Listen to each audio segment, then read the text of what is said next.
अस्सलाम वालेकुम students, welcome back. तो कैसे हैं आप?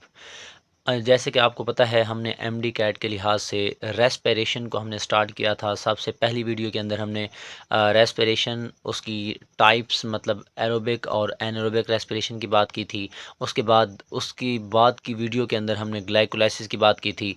आज हम बात करने वाले हैं पाइरुवेट ऑक्सीडेशन या पाइरुवेक एसिड ऑक्सीडेशन के बारे में। और पाइरुवेक एसिड ऑक्सीडेशन के बाद हम बात करेंगे एक इंतहाई अहम टॉपिक की, जिसको हम कहते हैं क्रिब साइकिल। तो वन बाय वन करके आपने एक एक पॉइंट समझना है। जो रेड कलर में पॉइंट्स बने हुए हैं वो सारे के सारे मारूजियाँ हैं, ताकि मारूजी के हवाले से बच्चों को मसला ना हो, इसी वजह से आपके सामने ये लिखा हुआ है। तो वन बाय वन करके एक एक करके आपने समझना है। इंशाल्लाह आपकी मारूजी का जितना भी कंसेप्ट है वो सारा क्लियर हो जाएगा। तो सबसे पहले अगर देखें तो आप देख सकते हो यहाँ पे लिखा हुआ है पाइरुवेट ऑक्सीडेशन। अब पाइरुवेट ऑक्सीडेशन को हम पाइरुवेक एसिड ऑक्सीडेशन भी कहते हैं। अगर इसकी तारीफ देखी जाए, conversion of pyruvate into acetyl co enzyme A is called pyruvate oxidation. जो हमारे पास पाइरुवेट है या पाइरुवेक एसिड है, उसको हमने एसिटाइल को एंजाइम ए के अंदर कन्वर्ट करना है। तो इसको पाइरुवेट को एसिटाइल को एंजाइम ए के अंदर कन्वर्ट करने का जो प्रोसेस है उसको हम नाम दे देते हैं पाइरुवेट ऑक्सीडेशन का या पाइरुवेक एसिड ऑक्सीडेशन। ये डेफिनेशन माइंड में रखेंगे। अब अगर देखा जाए, it runs for 2 times for one glucose molecule. जब एक ग्लूकोज का मालिक्यूल मौजूद हो तो एक ग्लूकोज के मालिक्यूल को की मौजूदगी में ये जो पाइरुवेक एसिड ऑक्सीडेशन है वो 2 दफ़ा जो है चलता है। मतलब एक ग्लूकोज का मालिक्यूल जब यूटिलाइज़ होगा तो 2 दफ़ा पाइरुवेक एसिड ऑक्सीडेशन जो है वो चल पड़ती है। अब इसके बाद ये भी मारूजी जहन में रखेंगे। अब नेक्स्ट अगर देखें कि हमारे पास जो ग्लाइकोलाइसिस है, ग्लाइकोलाइसिस और क्रिब साइकिल के दरमियान जो लिंक का काम करता है, जो जंक्शन है, उसको भी हम क्या नाम देते हैं? पाइरुवेक एसिड ऑक्सीडेशन का नाम देते हैं। क्योंकि ग्लाइकोलाइसिस से पाइरुवेक एसिड बनता है। पाइरुवेक एसिड को जो है क्रिब साइकिल के अंदर दाखिल करने के लिए एक और स्टेप आता है जिसको हम कहते हैं पाइरुवेक एसिड ऑक्सीडेशन। इसी वजह से हम कहते हैं कि ग्लाइकोलाइसिस और क्रिब साइकिल के दरमियान जो जंक्शन है वो कौन होगा? पाइरुवेक एसिड ऑक्सीडेशन होगा। अब इसके साथ साथ अगर देखें, पाइरुवेक एसिड जो है वो एंड प्रोडक्ट होता है ग्लाइकोलाइसिस का। इंतहाई अहम मारूजी है। पिछली वीडियो के अंदर हमने बताया था कि ग्लाइकोलाइसिस के बाद 2 पाइरुवेक एसिड बनते थे। इसका मतलब क्या है कि पाइरुवेक एसिड जो है वो एंड प्रोडक्ट है ग्लाइकोलाइसिस का। और ये जो पाइरुवेक एसिड है ये 3 कार्बन कंपाउंड है, 3 कार्बन पर मुश्तमिल कंपाउंड है और ये एक बहुत बड़ा मालिक्यूल है। और जो हमारे पास ग्लाइकोलाइसिस का प्रोसेस हुआ था वो साइटोप्लाज्म के अंदर हुआ था, सेल के माइटोकॉन्ड्रिया के अंदर नहीं हुआ था। इसी वजह से ये जो 3 कार्बन कंपाउंड जिसको हम पाइरुवेक एसिड कह रहे हैं, ये बहुत बड़ा कंपाउंड है, बहुत बड़ा मालिक्यूल है। इसको तोड़ा जाता है 2 कार्बन कंटेनिंग कंपाउंड के अंदर, छोटे मालिक्यूल में। उसके बाद ये जब ये छोटा हो जाता है तो फिर माइटोकॉन्ड्रिया के अंदर जाकर क्रिब साइकिल के अंदर दाखिल हो जाता है। और वो जो छोटा कंपाउंड है उसको हम नाम देते हैं किस चीज़ का? एसिटाइल को एंजाइम ए का। अब इसको हम जो है एसिटाइल कोएंजाइम में कैसे चेंज करते हैं? तो ये जो पाइरुवेक एसिड ऑक्सीडेशन है ये क्या करता है? पाइरुवेक एसिड को, जो 3 कार्बन कंटेनिंग या 3 कार्बन कंटेनिंग कंपाउंड था या मालिक्यूल था, उसको ये कन्वर्ट करता है एसिटिक एसिड के अंदर। अब जब वो एसिटिक एसिड के अंदर कन्वर्ट करता है तब हमारे पास क्या होती है? 1 carbon is released as carbon dioxide. ये जो है एक कार्बन जो है कार्बन डाइऑक्साइड की फॉर्म में खारिज हो जाती है पाइरुवेक एसिड से, जिसकी वजह से एक कार्बन निकल जाती है, बाकी 2 बचते हैं। 2 कार्बन कंटेनिंग मालिक्यूल को हम नाम देते हैं एसिटिक एसिड का। जब उसके साथ हम जो है एक कोएंजाइम ए दाखिल करते हैं तो उसके बाद एसिटाइल कोएंजाइम ए बन जाता है। जैसे कि आप देखें, यहाँ से हमने कार्बन डाइऑक्साइड को रिलीज़ किया तो कार्बन डाइऑक्साइड को रिलीज़ करने का प्रोसेस जो है यहाँ पे मैंने लिख दिया है, उसको हम कहते हैं डीकार्बोक्सिलेशन। अब क्या होगा? एसिटिक एसिड दाखिल हो जाता है किस चीज़ के अंदर? माइटोकॉन्ड्रिया में। और माइटोकॉन्ड्रिया के अंदर ये जाकर यूनाइट करता है, जुड़ जाता है कोएंजाइम ए के साथ। जब कोएंजाइम ए के साथ जुड़ता है तो ये किस चीज़ को बना देता है? Acetyl coenzyme A. अब ये पॉइंट सारे के सारे मारूजी के हवाले से माइंड में रखेंगे। इसके बाद अगर हम देखें नेक्स्ट जो इंतहाई अहम मरूज़ियाँ हैं, इन पॉइंट्स को आपने वन बाय वन करके एक एक चीज़ को समझना है। उसके बाद इंशाल्लाह आप लोगों का जो सारे का सारा कंसेप्ट है वो क्लियर हो जाएगा। अब आप देखें, वन टाइम इट प्रोड्यूसेस, ये जो आपके पास एसिटाइल कोएंजाइम ए है वो एक ही वक्त में किस चीज़ को बनाता है, एटीपी। अगर आपसे पूछा जाए कि एसिटाइल कोएंजाइम ए या एसिटाइल कोएंजाइम ए जब बनता है मतलब पायरुवेट एसिड ऑक्सीडेशन के दौरान कितने एटीपी बनते हैं, तो आप जहन में रखें कोई भी एटीपी नहीं बनता, क्योंकि आपके पास मैंने कहा था 2 दफ़ा ये साइकिल चलेगा, पायरुवेट एसिड ऑक्सीडेशन चलेगी। अब एक दफ़ा चलेगी तब भी कोई भी एटीपी नहीं बनती, क्योंकि ये 2 बार चलता है तो उसको हम मल्टीप्लाई कर देते हैं 2 के साथ, तो 2 ज़रब 0, तो यहाँ पे 0 ही जवाब आता है। अब यहाँ पे अगर देखा जाए एनएडी कितने बनते हैं, अगर एक साइकिल की बात करेंगे तो एक रिएक्शन की बात करेंगे तो 1 बनता है, अगर 2 की बात करेंगे तो वो 2 बन जाएंगे। अब FADH की 2 भी क्या बनते हैं, 0 बनते हैं। इसकी ये कोई भी मतलब इसकी तादाद नहीं होती। अगर कार्बन डाइऑक्साइड की बात की जाए तो आपको पता होना चाहिए कि कार्बन डाइऑक्साइड एक साइकिल में एक रिएक्शन में 1 बनेगी, क्योंकि हमारे पास 2 रिएक्शन हो रहे थे, क्योंकि एक ग्लूकोज का मालिक्यूल 2 दफ़ा जो है किस चीज़ को चलाता है, पायरुवेट एसिड ऑक्सीडेशन को चलाता है। अब इसके दौरान कार्बन डाइऑक्साइड जो है कितने खारिज होते हैं, 2 बनते हैं या खारिज होते हैं। अब इसको अगर हम इक्वेशन के सामने रखें, ये आपके पास था pyruvate acid, 3 carbon containing compound था, 1 2 3। ये ऐसा मालिक्यूल है जिसके पास 3 कार्बन मौजूद हैं। पायरुवेट एसिड है, क्योंकि हमारे पास 2 पायरुवेट एसिड बनते हैं ग्लाइकोलाइसिस के दौरान, तो इसी वजह से मैंने यहाँ पे 2 लिखा हुआ है। अब ये पायरुवेट एसिड, इसके साथ साथ हम किस चीज़ को मिलाते थे, 2 कोएंजाइम ए को। जब अब यहाँ से कार्बन डाइऑक्साइड रिमूव करेंगे, 2 दफ़ा कार्बन डाइऑक्साइड रिमूव करेंगे, क्योंकि हमारे पास 2 दफ़ा ये रिएक्शन होगा, तो 2 कार्बन डाइऑक्साइड निकलेंगे। आप देख सकते हैं 2 कार्बन डाइऑक्साइड निकल गए यहाँ से, और 2 हाइड्रोजन निकलेंगे। एक हाइड्रोजन मिल जाएगा NaDH को, क्योंकि 2 दफ़ा ये रिएक्शन होगा, इसी वजह से NAD प्लस के साथ 2 मिलेंगे हाइड्रोजन, और क्या किस चीज़ को बना देंगे, 2NADH, मतलब कि हमारे पास NADH कितने बनेंगे, 2 बनेंगे। जैसे कि मैंने कहा था अगर एक रिएक्शन होगा, एक साइकिल होगा, तो फिर एक NADH बनेगा, अगर 2 होंगे फिर 2 बनेंगे, जैसे कि आप देख सकते हैं। अब जब ये रिएक्शन हो जाता है, फिर ये जो है ये चीज़ कन्वर्ट हो जाती है। आप देखें इस चीज़ के अंदर, इसको हम कहते हैं एसिटाइल COA। आप देखो 1 2 इसके पास 2 कम कार्बन हैं, तो ये 2 कम कार्बन कंटेनिंग मालिक्यूल छोटा मालिक्यूल है।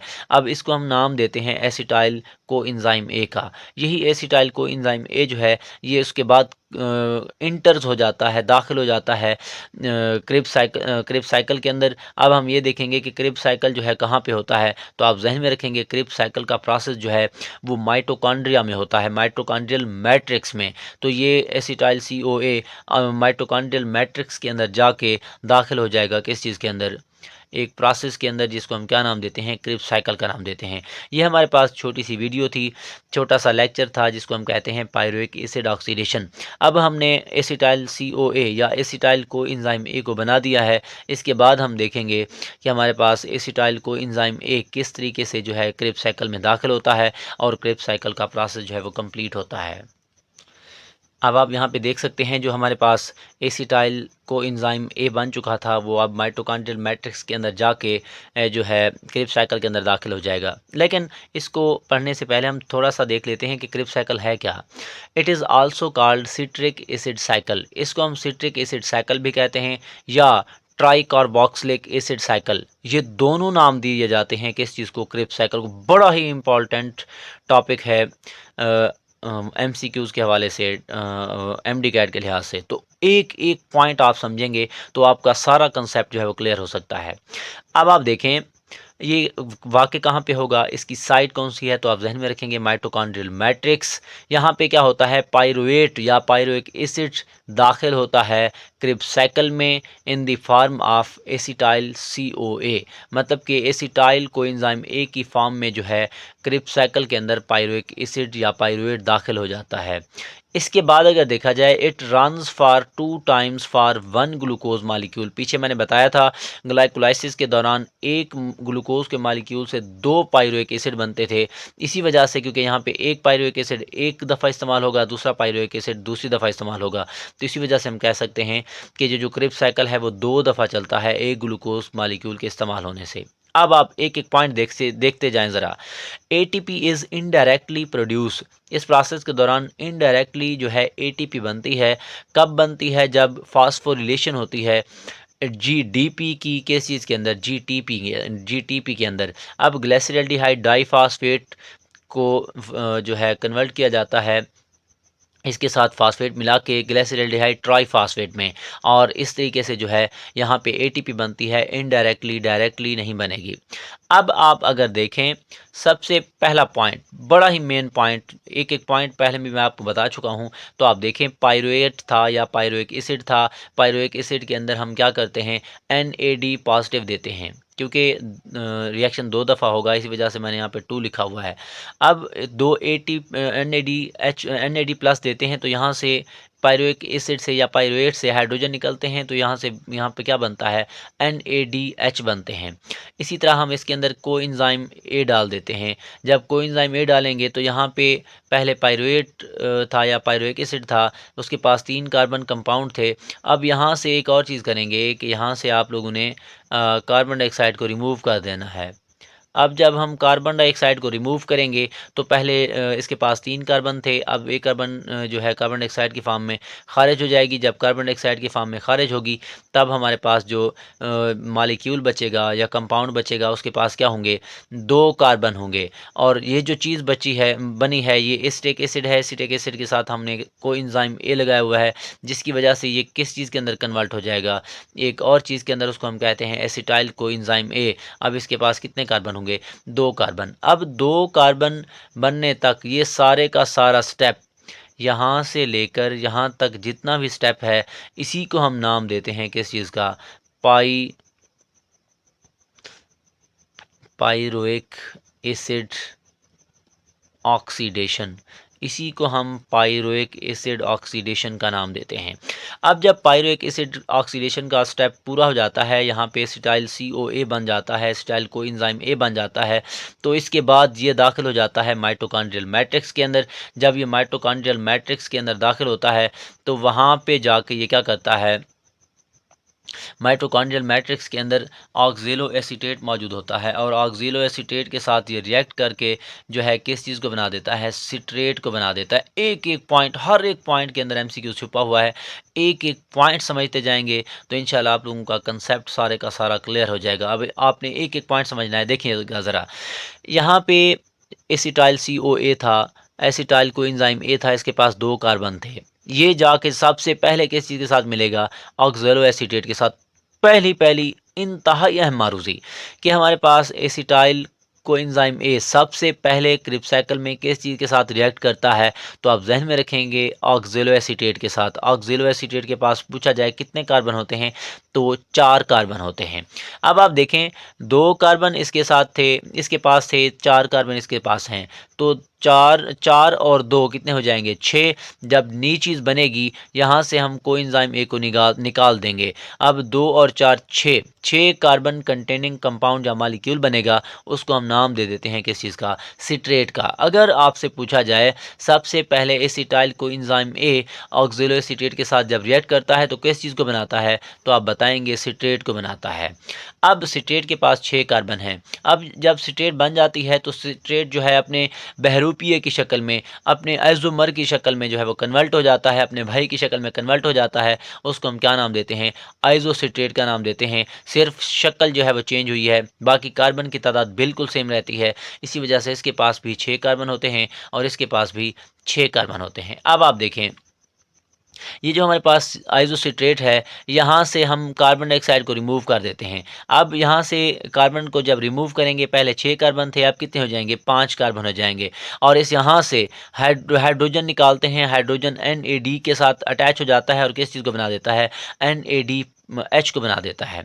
अब पहले 6 कार्बन थे तो आइसोसिट्रेट था, अब 5 कार्बन बने हैं तो एक नई चीज़ बन जाती है जिसको हम नाम दे देते हैं किस चीज़ का? अल्फ़ा कीटो ग्लूटारेट का। अब आप आगे देखें ज़रा, हमने 5 कार्बन से 1 कार्बन को रिमूव करना है तो कार्बन डाइऑक्साइड की सूरत में इसको रिमूव करेंगे और यहाँ से 5 कार्बन वाले कंपाउंड मतलब अल्फ़ा कीटोग्लूटारेट से हम हाइड्रोजन खारिज करते हैं। हाइड्रोजन को इसके साथ मिला देते हैं NAD प्लस के साथ।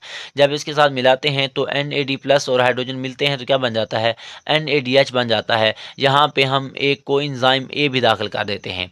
अब यहाँ से 1 कार्बन निकला तो 4 कार्बन कंटेनिंग कंपाउंड बनेगा जिसको हम क्या नाम देते हैं? सक्सिनाइल, क्योंकि COA लगा है तो इसको हम नाम दे देंगे सक्सिनाइल कोएंजाइम A का। ज़हन में रखेंगे सक्सिनाइल कोएंजाइम A का। ये आपकी जो PTB है, पंजाब टेक्स्ट बुक है, उसके ऊपर ये पॉइंट शायद ना हो, लेकिन आप लोगों ने माइंड में रखना है। अब यहाँ पे एक और पॉइंट मैंने कहा था, इनडायरेक्टली जो है ATP बनती है, वो कैसे बनती है? जब फास्फोरिलेशन होती है GDP की। अब आप देखें ग्लिसरॉल्डिहाइड डाइफास्फेट या GDP था तो इसके साथ फास्फेट निकलेगा, अटैच होगा। फास्फेट जब अटैच होता है तो यहाँ से GTP बनती है और जो कि किस में कन्वर्ट हो जाती है? ATP में। अब आप देखें यहाँ से फिर जो कोएंजाइम A था इसको रिमूव किया जाता है। अब जब इसको रिमूव किया जाएगा तो यहाँ पे पहले 4 कार्बन थे, अब भी 4 होंगे, लेकिन इसके पास COA कोएंजाइम A नहीं है, जिसकी वजह से ये कन्वर्ट हो जाता है किस चीज़ के अंदर? सक्सिनेट में। अब ये आपके पास सक्सिनेट है, इसके पास 4 कार्बन है। अब आप देखिएगा ज़रा, यहाँ पे हमने FAD देना है। FAD जब हम इसको देंगे तो यहाँ से 2 हाइड्रोजन निकलेंगे, इसके साथ अटैच हो जाएंगे तो FADH2 बनेगा, जिसकी वजह से ये जो सक्सिनेट था ये कन्वर्ट हो जाएगा किस चीज़ के अंदर? फ्यूमारेट के अंदर। फ्यूमारेट के पास भी कितने कार्बन हैं? 4 कम कार्बन मौजूद हैं। अब 4 कार्बन के अंदर या 4 कार्बन कंटेनिंग फ्यूमारेट के अंदर और वाटर हाइड्रोजन जो है वो अटैच हो जाता, सॉरी H2O जो है इसके साथ मिलता है और ये कन्वर्ट हो जाता है किस चीज़ के अंदर? मैलेट के अंदर। मैलेट के पास भी कितने कार्बन होते हैं? 4 कार्बन होते हैं। जब ये मैलेट बन जाता है तो इसके अंदर NAD दिया जाता है और यहाँ से H निकलेगा, इसके साथ मिलेगा तो NADH बनेगा। जब NADH बनेगा तो ये जो मैलेट है ये कन्वर्ट हो जाएगा उसी फॉर्म में जो हमने सबसे पहले यूज़ की थी, जिसको हम क्या नाम देते थे? ऑक्जेलो एसीटेट का नाम देते थे। ये आपके पास एक एक पॉइंट आप लोगों ने सुना है। ये आपके पास आसान और सिंपल सा टॉपिक है जो कि पायरुविक एसिड ऑक्सीडेशन और क्रिब्स साइकिल है। अब यहाँ पे अगर थोड़ी सी मारूजी की बात की जाए, यहाँ पे आप देखें कि इनपुट कौन कौन सी चीज़ें हमने इसको दी हैं। 2 एसिटाइल COA या 2 एसिटाइल ग्रुप दिए हैं, ये मारूजी है। ADP कितने दिए हैं? 2 दिए हैं। NAD कितने दिए हैं? 6। FAD कितने दिए हैं? 2। ये चीज़ें अगर हमने दी हैं इनपुट के तौर पर, अगर ये चीज़ें ना हों तो ये साइकिल नहीं चलेगा। अगर इन चीज़ों की मौजूदगी में ही ये साइकिल चलता है, ये चीज़ें इस्तेमाल होती हैं, इसी वजह से हम कहते हैं कि ये इनपुट है। अब यहाँ से बनती क्या है? 4 कार्बन डाइऑक्साइड बनते हैं, 2 ATP बनते हैं, 6 NADH2 बनते हैं और 2 FADH2 बनते हैं। ये आउटपुट है। एक एक पॉइंट मारूजी के हवाले से आपने माइंड में रखना है। अब एक और चीज़ कि जो हमारे पास एक NADH2 बना है वो 3 ATP के बराबर होता है और जो एक GTP बना है वो एक ATP के बराबर होता है और जो एक FADH2 बना है वो किस चीज़ के बराबर होता है? 2 ATP के बराबर होता है। ये आपके पास सारी की सारी मारूजियाँ थीं, लेकिन यहाँ पे FSC स्टूडेंट्स के लिए जो के किसी भी बोर्ड से ताल्लुक़ रखते हों, KP की बोर्ड, पंजाब बोर्ड, उसके बाद जो जो भी बोर्ड हो, जिसके साथ भी उनका ताल्लुक़ हो, तो फेडरल बोर्ड से ताल्लुक़ हो तो वो एक फ़ार्मूला माइंड में रखेंगे। अब आप देखें, मैं आपको एक सिंपल सा फ़ार्मूला बता दूं कि I know some special formula making option ये फार्मूला अगर आप माइंड में रख लें तो इस साइकिल को बनाने में आप बिल्कुल आसानी से आप इसको बना लोगे, आसानी होगी इसको बनाने में। तो आप लोग इस फार्मूले को आप जहन में रखें। इसका यूज़ कैसे है आप देखें। सी तो सिट्रेट, आई आइसोसिट्रेट, 9 के साथ है तो अल्फ़ा कीटोग्लूटारेट, सम एस के साथ है तो सक्सिनाइल CoA, स्पेशल एस के साथ है तो सक्सीनेट, और फार्मूला एफ के साथ है तो फ्यूमारेट, मेकिंग एम से है तो मैलेट, ओ जो है ऑक्जीलो एसीटेट, ओ से है ये भी ओ से है। तो ये फार्मूला जब माइंड में रखेंगे तो उसका पहला पहला लफ्ज़ आपके माइंड में होगा, जिसकी वजह से ये सारे का सारा साइकिल आप बिल्कुल आंखें बंद करके भी आप लोग बना सकते हैं। तो ग्लाइकोलाइसिस और रेस्पिरेशन भी पहले से अपलोडेड है। इसके बाद हम अगली वीडियो के अंदर हम इलेक्ट्रॉन ट्रांसपोर्ट चेन की बात करेंगे। तो एक एक लेक्चर जो है आपके सामने जो है आपको मिलता जाएगा, तो आप इसको पढ़ें, जो कहते हैं जैसे कहते हैं इंजॉय करें, दुआओं में याद रखें। चैनल को लाजमी तौर पर सब्सक्राइब करें, लाइक करें और शेयर करें। दुआओं में याद रखिएगा। अल्लाह हाफिज़।